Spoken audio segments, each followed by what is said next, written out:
The first thing you understand about yourself is that you think differently from everyone around you. Not better, differently. You are 6 years old in Pretoria, South Africa, and your brain works like a machine that cannot be turned off. Numbers, patterns, physics, the mechanics of how things actually work beneath the surface. These are not subjects to you. They are the language you think in. The world does not reward this. Not yet. You are small, bookish, introverted, and you struggle to read the unspoken social codes that other kids navigate without thinking. You have what you will later identify as Asperger's syndrome, which means your mind is extraordinary in some directions and genuinely blind in others. The kids at school notice the blindness. They exploit it. At Bryanston High School, a group of bullies throws you down a flight of stairs and beats you so badly that your own father does not recognize you when he arrives at the hospital. You spend 2 weeks in the clinic. The school takes no action. The police take no action. You survive the way every bullied bookworm survives. You disappear into your imagination, science fiction, Asimov, Heinlein, Douglas Adams. The heroes in these books are not the strongest people in the room. They are the ones who understand things the others do not. They are the ones who build the things that change everything. You decide, at around 10 years old, that this is what you will do. You just need to get out of Pretoria first.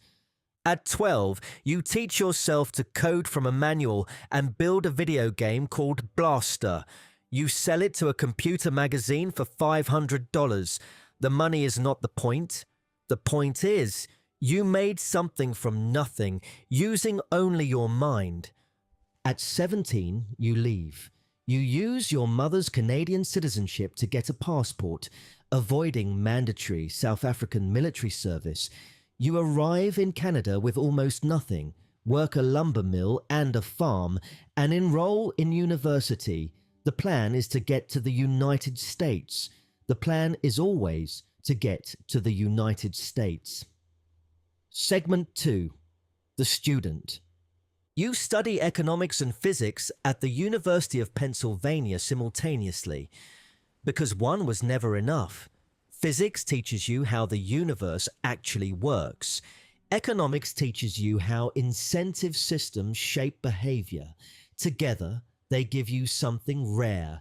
You can look at any industry and see not just what it is, but what the physics and the incentives say it should become. In 1995, you are accepted into a Stanford PhD program in energy physics. You defer after 2 days. The internet is happening, and every day you wait is a day someone else builds what you can see needs building. You and your brother Kimball start Zip2, an online city guide. You sleep in the office. You shower at the YMCA. You code at night and run the company in the day. 4 years later, Compaq buys Zip2 for $307 million. Your cut is $22 million. You are 27. Most people stop here. You put it all into the next thing. Segment 3. PayPal. You co-found X.com, one of the first online banks. It merges with a competitor called Confinity, which has a money transfer service called PayPal. The board removes you as CEO, believing you are too aggressive and too technically opinionated. You stay on. You push. You learn. In 2002, eBay acquires PayPal for $1.5 billion. Your share is approximately $175 million after tax. Most people would stop here. They would consider the game complete. You look at your bank account and see not wealth, but fuel. Fuel for the things that actually matter. You have spent years thinking about the 3 problems that will determine whether humanity has a future worth having. Climate change. which requires sustainable energy, human civilization's dependence on a single planet, which requires becoming a multi-planetary species, and the internet, which requires nothing more than what it already is. You have already helped build the third. Now you are going to attack the first two simultaneously. With almost no money left, in industries that have destroyed better funded companies than yours. Everyone you respect tells you this is insane. You agree. You do it anyway. Segment 4. Building the impossible. It is 2002. You found SpaceX with $100 million of your own money. The goal: reduce the cost of reaching orbit by a factor of 10, then get humans to Mars. The aerospace industry considers this amusing. You apply first principles thinking, strip a problem to its actual physical constraints, ignore what it has historically cost, calculate what it should cost from scratch. The result shocks you. The raw materials for a rocket are roughly 2% of what the industry charges. The other 98% is convention, bureaucracy, and the absence of anyone sufficiently motivated to do better. In 2004, you also joined Tesla Motors as an early investor, becoming its chairman, then CEO, when the company starts to come apart. You are now running 2 hardware companies simultaneously. You have not slept a full night in years. Segment 5.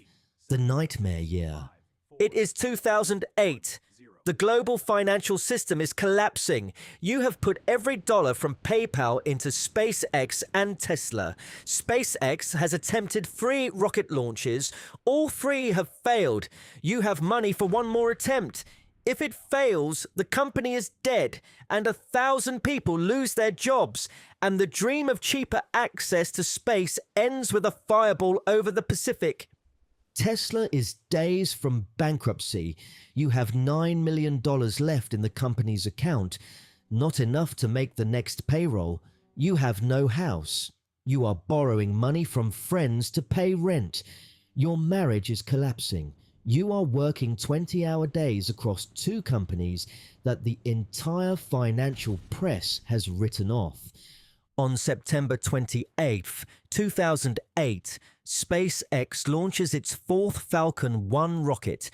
It reaches orbit. It is the first privately developed liquid-fueled rocket in history to do so. 3 months later, on Christmas Eve, at 6 in the evening, the last possible hour, Tesla's financing round closes. The payroll would have bounced in 3 days.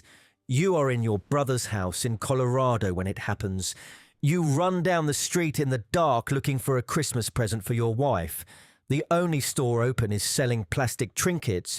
You buy novelty monkeys. You stand in the cold and cry. This is what building the future actually looks like. Segment 6. What works? The rocket works. The car works. The world catches up slowly. By 2012, Tesla's Model S is named the best car Consumer Reports has ever tested.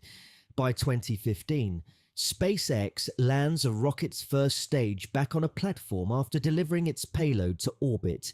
By 2020, SpaceX carries NASA astronauts to the International Space Station on a rocket that lands itself for reuse. By 2022, Tesla is the most valuable automaker on Earth. You have also built Starlink, satellites providing internet to the world's most remote places, Neuralink, developing brain-computer interfaces, The Boring Company, underground transport tunnels, and in 2022 you buy Twitter for $44 billion, rename it X, and generate more controversy in a single year than most executives manage in a career. Segment 7. The Wait.